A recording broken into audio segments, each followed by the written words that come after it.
Section 1. You will hear a conversation between a tax office employee and a woman who wants to apply for a tax number. First, you have some time to look at questions 1 to 4.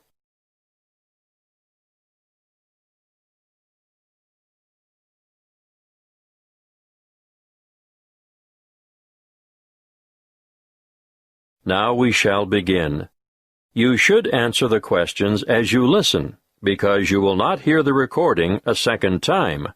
Listen carefully and answer questions 1 to 4.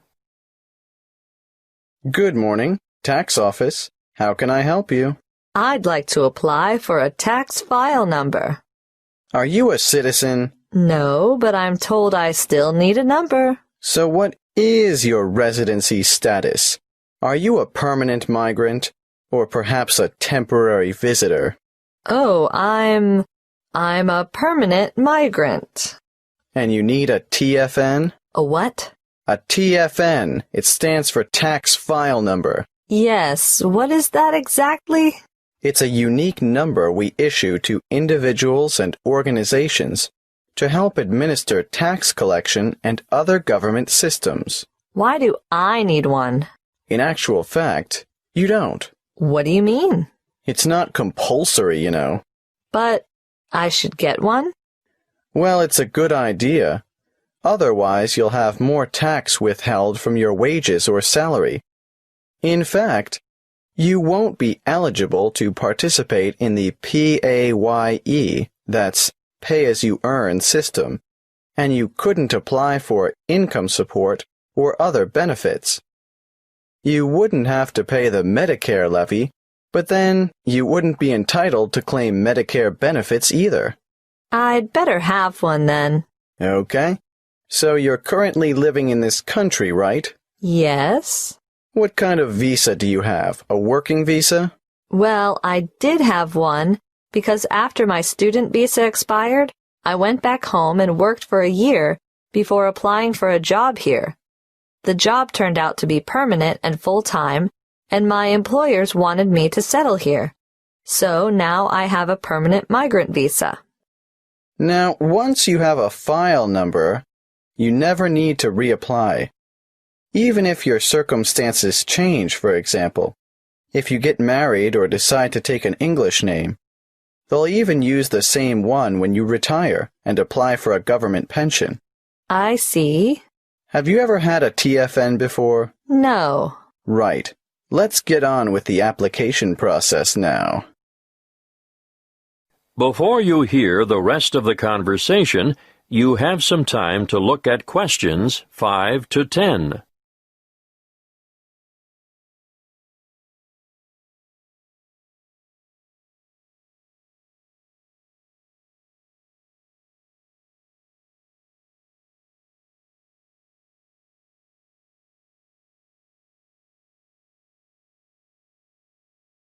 Now listen and answer questions 5 to 10. What is your passport or travel document number? Oh, just a moment. I have it here. JGW11000536. Where do you come from? I came from Greece. Is that your country of origin? Yes, I came from Greece. Are you Greek? Do you have a Greek passport? No, I was born in Spain. I have a Spanish passport, but I've been living in Greece. And where do you live now? Where will the department send your TFN? That's 1339 Harbor Drive, Hollywell. Postcode? 1517. Thank you. Now, what's the best way to get in touch with you? By phone, you can ring my landline number, 0955775076. I'm sorry, I haven't got a cell phone at the moment. I see. Can you give me the details of someone else we could contact if we can't get you during office hours? That would be my landlady. What's her name? Martha Pierce. Is that Pierce, P-I-E-R-C-E? No, it's P-E-A-R-C-E. And her number is? The same as the one I gave you. Yes, I've got that. Now, for some more personal details, what title do you use? Excuse me? Are you Mrs., Miss, or Ms.? I'm not married. Put me down as Miss. All right. What's your surname? Farina. What's your first name? Maria. Do you have a second or middle name? Well, 2, actually. What are they? Rosa Anna. I'm guessing Farina is your maiden name, since you haven't been married. But are you known by any other names? Farina is my only surname, but people call me Mary. As a first name? Yes. When were you born, Mary? Can you give it to me in the following order? Day, month, and year? The 15th of November, 1983. You're obviously female. So that brings me to the last question, which I don't really need to ask. What's that? Your husband's name. I don't have one. I know. So I'll just write down N.A. for not applicable. Thank you. That is the end of Section 1. You now have half a minute to check your answers.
Now turn to Section 2. Section 2. You will hear a talk about keeping children safe on the Internet. First, you have some time to look at questions 11 to 16.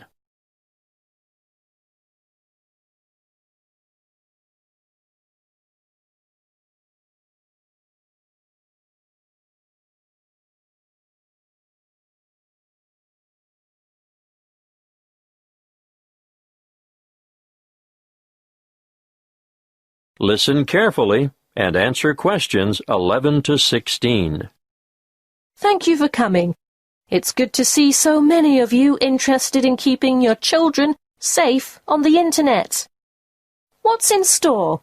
Well, firstly, I'm going to talk in general about some common sense ideas and rules for young ones using the computer.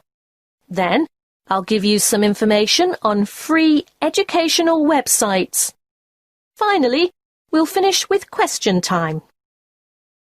I'm sure most of you think that the Internet can be a frightening place in which to let your children roam loose. But let me remind you that it can also be a fountain of knowledge and education. The trick is to avoid the former and utilize the latter. There are programs available both in your local electronics supply shop and free to download that will keep your child safe to a certain degree on the World Wide Web. A popular one is Online Family Norris, which bars things like military and social websites. I wouldn't advise you to rely solely on a program to protect your family, though. As good as it is, you cannot abdicate your responsibility as a parent. I'm sure you all know that, or you wouldn't be here. When all is said and done, the best way to keep children safe is to educate them and keep an eye on them. For this reason, you should make sure the computer which your child uses is kept in a communal space, where you can look over their shoulder from time to time. It is paramount that you teach them never to divulge their proper or full name and to never provide personal information, such as where they live or what their phone number is. Tell them that online friends must remain just that, online, unless they are supervised. It is difficult, I know, to teach children about the dangers of the world when they are so naive, so trusting and innocent. But without going into great detail, you must alert them to the possibility that the people they are chatting with may not be who they say they are. It's also sensible not to give them their own email address until they are old enough to use the internet safely. So, all communication from websites will go through you. When they are old enough to use social sites like Facebook and MySpace, teenagers need to know that whatever postings they put on the web will remain accessible forever. Nothing is ever really deleted there. And embarrassing pictures or remarks may come back to haunt them one day. For instance, when they apply for a job, they could jeopardize their chances as the employer or human resources staff will look on the web to find out more about their potential employee, and they may be shocked by what they find there, not the sort of stuff an applicant would want on his or her CV. It can also make them more vulnerable to bullying. Unfortunately, bullying on social sites is another thing to look out for, and I have to tell you, it's on the increase. It's a very difficult issue to deal with, but something that is more easily detected if the computer is kept in a family space. If we can put these negative issues aside, let's not forget that the internet is also a wonderful place for children of all ages. Teenagers may be mostly networking on social sites or completing research that they've been asked to do as part of their homework assignments, but younger children can get assistance with mathematics, spelling, and reading on a variety of free and paid-for sites. Before you hear the rest of the talk, you have some time to look at questions 17 to 20.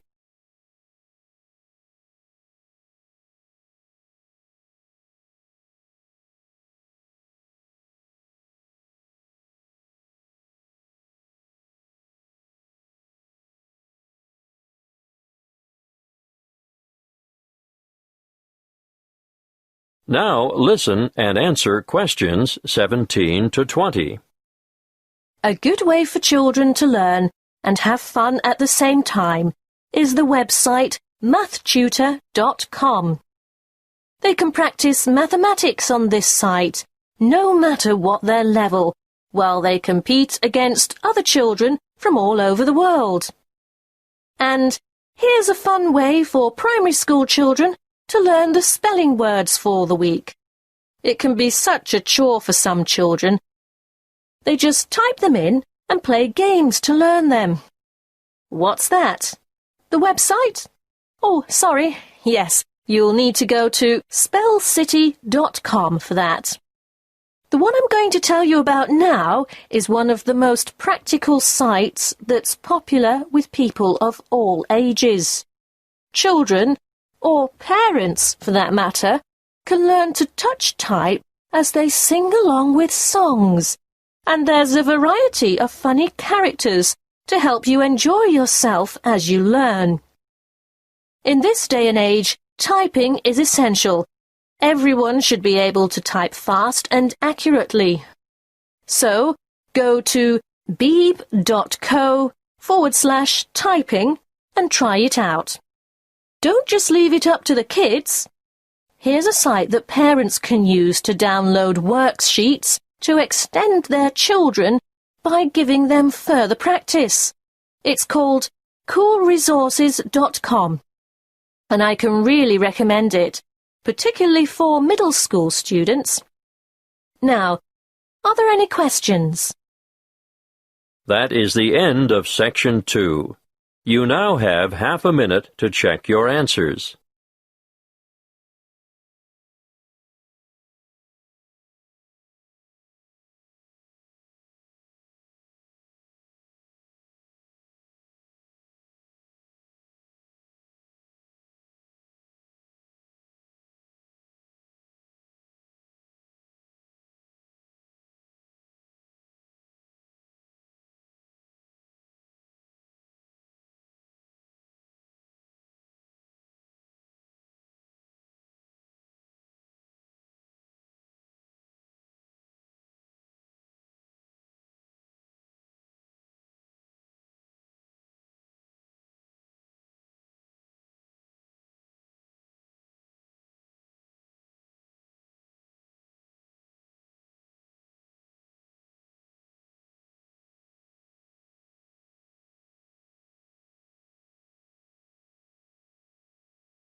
Now turn to Section 3.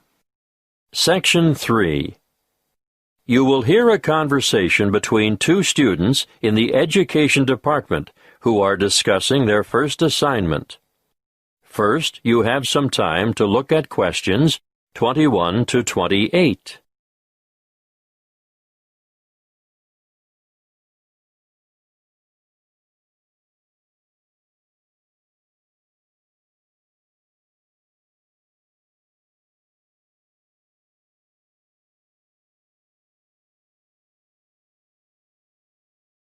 Listen carefully and answer questions 21 to 28. Hey, Ted, what are we going to do about this assignment? Well, Cleo, I think it's pretty straightforward. Oh? Yeah. The topic is why study abroad? I suggest we do a survey of international students, collate the responses, make a graph, and exhibit our findings in the form of a poster. Wow, you have given this some thought, haven't you? Of course. This is only the first assignment. There will be a lot more to come, so let's get this one out of the way quickly. Well, how do we do the survey? I think we need to find a good selection of foreign students. So, how about we go over to the English language school at lunchtime and talk to some of the students there? That's not a bad idea, but we shouldn't limit ourselves to that department. Why not? Well, think about it. They'll all give the same reason, to learn English. Of course, you're right. Well, one of us could cover the language school, and the other could go around the business school. Yes, I know there are a lot of internationals there, too. But I think a random sample from foreign students on campus might give us a better range of answers. What are we going to ask them? Why are you studying abroad? An open question like that could mean we get hundreds of different responses. It would be better if we made up, say, 10 reasons and asked each respondent to place them in order of importance. You're right. That would certainly make collation easier. Any ideas about what these 10 reasons might be? Sure. I've got enough foreign friends to know quite a lot about what motivates them. Okay. Number 1 is... I think that's obvious. How about study abroad is the best way to learn a language? And number 2 is obvious as well. I know. Study abroad gives you the chance to travel. What's third? It's either culture or friendship. Okay, let's go for culture. Study abroad gives you first-hand experience of a different culture. Not just that, but it gives you new experiences as well. Not all of them are good, but it's meeting those challenges and adapting to new situations and solving problems and so on. Let's make that a separate reason. How about study abroad, will compel you to develop new skills? Sounds good. Then study abroad promotes international friendship. What are we up to now? Wait, that was number 5. Do you think learning about yourself is the same as developing new skills? No, I think it's quite different. Probably more closely related to culture. You really mean embracing new concepts and perceptions, don't you? Yes, and reconsidering one's own beliefs and values, or at least seeing them through new eyes. We could make the next one and call it something like, Study abroad provides the opportunity to learn about yourself. We ought to throw in a few about study and work, because I'm sure that rates highly with many foreign students. Of course. Study abroad gives you the opportunity to expand your academic, Academic what? Let's simplify it. Make it the opportunity to study different subjects. Yes, good. It can also enhance the value of your degree. How's that? Well, I think you can take courses you would never have had the opportunity to take on your home campus, and employers will know also that your language skills have been given quite a boost. Isn't that the same as number 7? No, I think it's a separate issue. All right, keep it. Now, I think this next one is more important. Shall I change the order? No, no need. The students are going to rank them according to their views. So what is it? Study abroad enhances employment opportunities. Ugh, why didn't I think of that? Anyway, there's one even more obvious than that. Let me guess.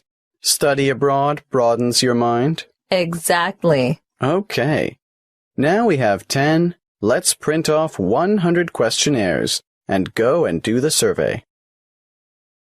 Before you hear the rest of the conversation, you have some time to look at questions 29 to 30.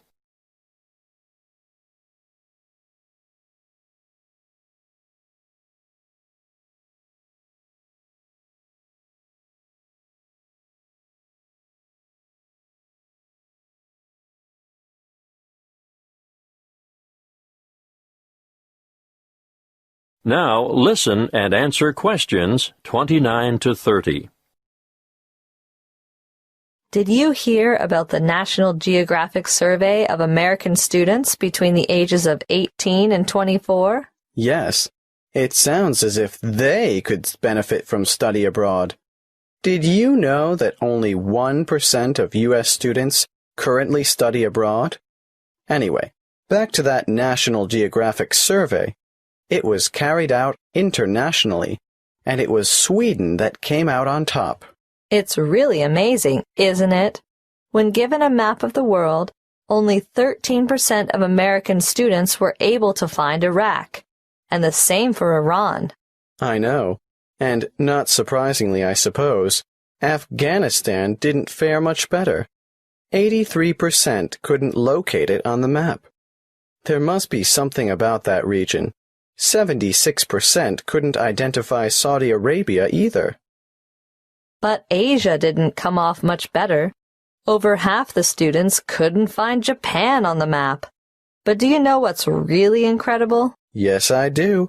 11% of them couldn't even find their own country.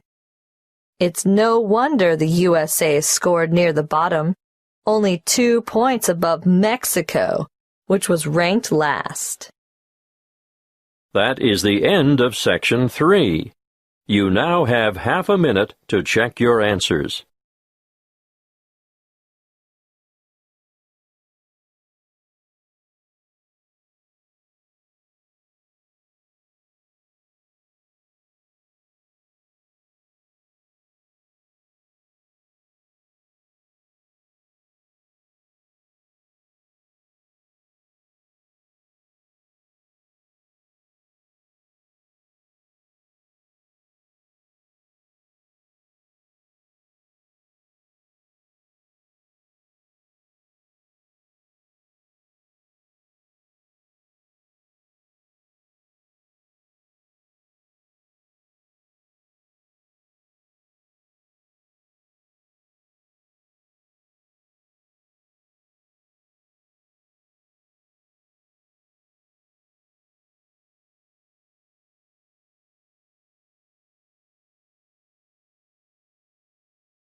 Now turn to Section 4. Section 4. You will hear a talk given by a lecturer in the Art History Department. First, you have some time to look at questions 31 to 40.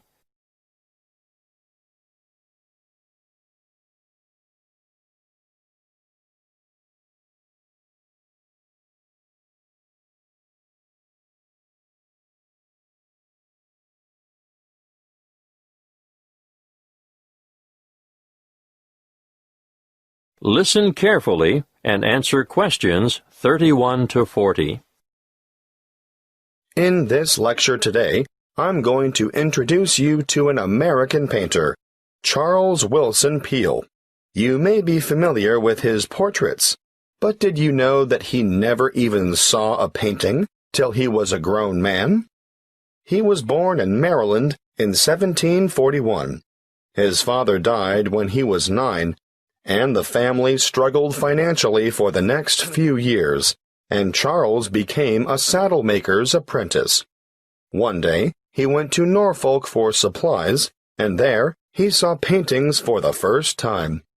He thought they were so bad that he felt sure he could do better, so he decided to make painting his career. In 1766, he went to London to study painting with Benjamin West. Whilst there, he painted this portrait in 1768. See Slide 1, Pitt as a Roman senator. Notice how elaborately symbolical this portrait is. The symbolism arises, of course, from Pitt's famous speech to the British Parliament, where he draws an analogy between the ancient Roman Senate's view of a barbaric Britain and the prevailing European view of the time of a barbaric African continent fueling the slavery trade. Perhaps you didn't know that the Romans used Britons as slaves. But I digress. Back to Peale. He returned to America and in 1772 painted the first ever portrait of George Washington. See Slide 2. In 1773, he painted a group portrait of himself, his wife, mother, brothers, sister, his old nurse, and an unidentified baby. Just look at the slide. This painting is simply called The Peale Family. And you can almost feel the exuberance of the family and their warmth towards one another. He enjoyed great success as a portraitist prior to the Revolution, and served with distinction in the Revolution. During this time, he became friends with George Washington, Benjamin Franklin, and Thomas Jefferson. After the war, he continued to paint, and, when his wife died in the 1790s, as a result of her 11th pregnancy, he remarried. He had 17 children in all, naming the sons after famous painters or scientists. Although perhaps best known for his portraits of famous people, Peale liked novelty. Look at this slide of his two sons, Raphael and Titian, life-size, climbing a narrow stairway. This painting, The Staircase Group, 1795, was exhibited in a doorway as a trompe-l'oeil. And it is said that it did, in fact, fool the eye of George Washington. Even as far back as 1772, we can see his desire for difference in Rachel weeping. It's a rather macabre portrait of his first wife crying over the death of one of their children, their daughter Margaret. I'd like to show you one more slide to demonstrate his innovative approach. This is a portrait of his brother, James, sitting at his desk at night, with only his face illuminated by a lamp. This was painted much later than the others, in 1822. You know, Peale believed anyone could learn to paint, and he taught painting to his brothers, sisters, sons, daughters, nephews, nieces, and other relatives. 4 of his sons, Titian, Rubens, Rembrandt, and Raphael, became painters, as did his brother James.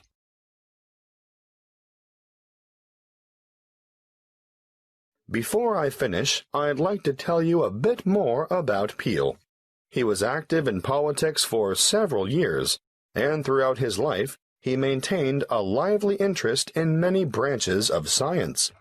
He was also an inventor who gained patents for a fireplace, porcelain false teeth, and a new kind of wooden bridge.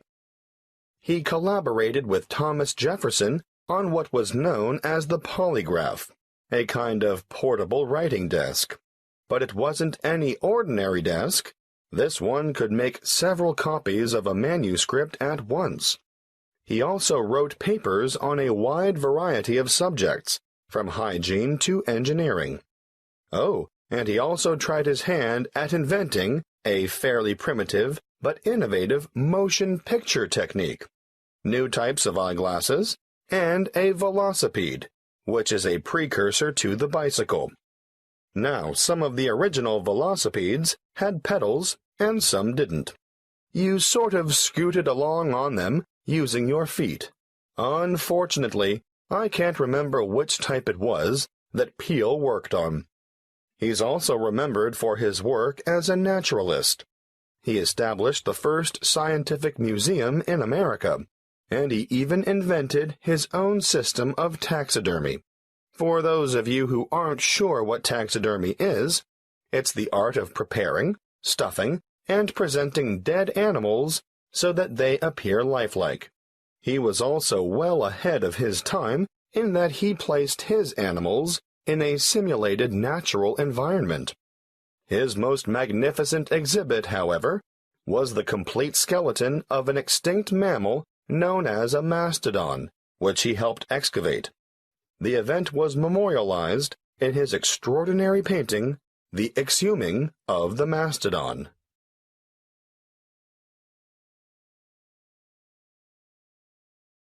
That is the end of Section 4. You